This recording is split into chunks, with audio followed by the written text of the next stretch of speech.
আচ্ছা বল্টু, তোর নাকি ভোর 5টায় ফাঁসি হবে? কে বলছে আপনাকে? আমি তো 9টার আগে ঘুম থেকে উঠি না।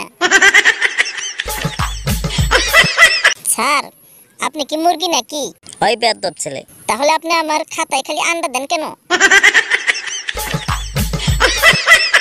বল্টু বলতো, বাঙালিরা কোন কাজে সবচেয়ে বেশি অভিজ্ঞ? স্যার, বাঙালিরা একজন আরেকজনকে বাঁশ দেওয়ার জন্য অভিজ্ঞ। যেমন বরফের ভিতর বাঁশ দিয়ে আইসক্রিম বানিয়ে খাওয়ায়। ছাত্ররা, তোমরা তাহলে বুঝতে পারছো মুরগি ছাড়া ডিম পাওয়া সম্ভব নয়। স্যার, আপনি ভুল বুঝাচ্ছেন কিনা? হাঁসের ডিম পাওয়া যত সম্ভব। বলতো বল্টু, মানুষ কোন মাসে কম ঘুমায়? স্যার, মানুষ ফেব্রুয়ারি মাসে কম ঘুমায়, এটা কি আপনি জানেন না? কে? আচ্ছা বল্টু বলতো, কোনো ভাইয়েরা চায় না কেন যে তার বোন প্রেম করুক? স্যার, কারণ ভাইয়ে জানে ছেলেরা সব বদের আড্ডি। বল্টু বলতো, মেয়েরা নামের আগে মিস লাগায় কেন?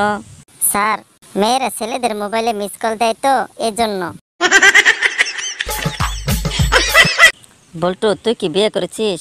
হ্যাঁ, করেছি একটি মেয়েকে। কর্দব কোথাকার, ছেলেকে কেউ বিয়ে করে নাকি? কেন স্যার? আমার বোন করেছে। বল্টু বলতো, ভালোবাসা কাকে বলে? স্যার, যে বাসায় টিভি, ফ্রিজ, এসি সব কিছুর সুব্যবস্থা থাকে তাকে ভালোবাসা বলে। বল্টু বলতো, প্রথম বিশ্বযুদ্ধ কবে হয়েছিল? স্যার, দ্বিতীয় বিশ্বযুদ্ধের আগে হয়েছিল। বল্টু বলতো, কোন লোককে প্রশ্ন করলে জবাব দিতে পারে না? স্যার, যে ব্যক্তি ঘুমিয়ে থাকে ওই ব্যক্তিকে যদি প্রশ্ন করা হয় সেই ব্যক্তি প্রশ্নের জবাব দিতে পারে না। বল্টু বলতো, ভিতরে গিলু নেই কিন্তু অনেক ডিগ্রি পেয়েছে, সে ব্যক্তিকে? Sir, thermometer.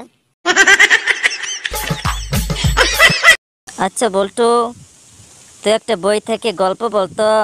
স্যার, একটা রাখাল ছেলে মাঠে গরু চড়ায় প্রতিদিন।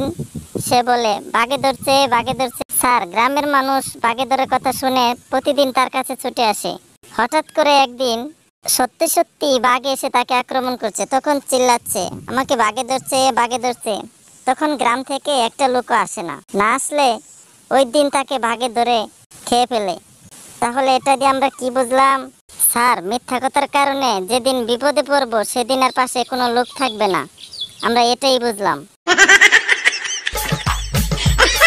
বন্ধুরা, প্লিজ আমাদের চ্যানেলটি সাবস্ক্রাইব করে পাশে থাকবেন আর ভিডিওটি সম্পূর্ণ দেখার জন্য ধন্যবাদ।